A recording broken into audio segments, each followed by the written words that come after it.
Son film, Les Chatouilles, a marqué l'opinion, sorti en 2018 et réalisé avec son compagnon d'alors, Éric Métailler. Le long métrage d'Andrea Bescon avait mis en scène Karine Viard dans le rôle d'une mère qui ne voulait pas voir les viols dont sa fille était victime de la part d'un de ses amis. Depuis, la quadragénaire ne cesse, au travers de son histoire, de dénoncer les violences faites aux femmes et aux enfants. Parfois clivante mais toujours engagée, l'actrice qui prône la non-violence malgré ses traumatismes, n'a pourtant rien oublié de son passé. Et tient des mots très durs en interview envers celui qui lui a infligé ses souffrances et contre qui elle fantasme de se venger.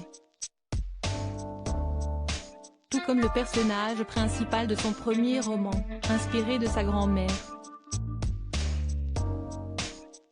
J'ai fantasmé un nombre illimité de fois la façon dont je pouvais tuer cet homme qui m'a violée à 9 ans.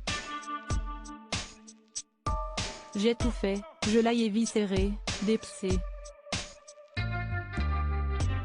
Dans la réalité, je pourrais le faire en 2 secondes et demie, comme ça, les doigts plantés dans les yeux.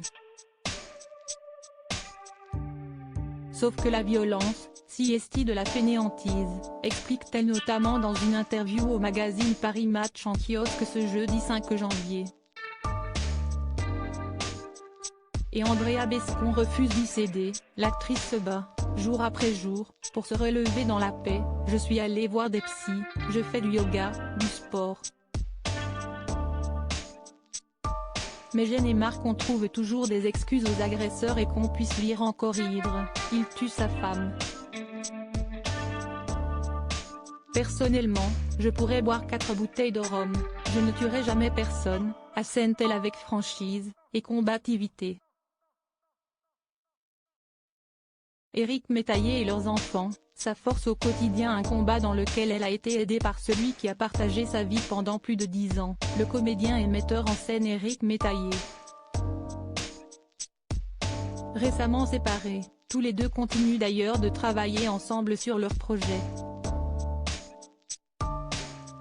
Et pas question pour eux de cacher cette réalité difficile à leurs 2 enfants, Anton et Juno.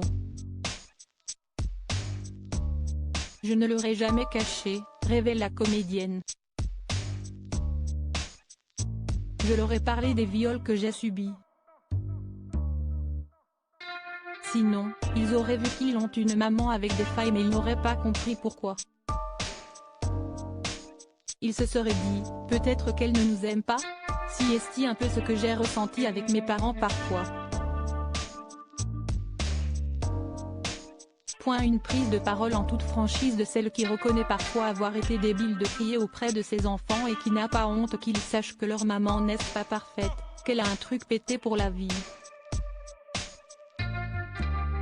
Mais ces 2 bambins, elle en est surtout très fière. Je me dis qu'on a bien travaillé avec leur père, car, tout à coup, ils bondissent lorsque le héros embrasse une femme sans son consentement. Anton et Juno me disent mais ce n'est pas normal ce qu'il fait là. Et ces gestes, décrit-elle.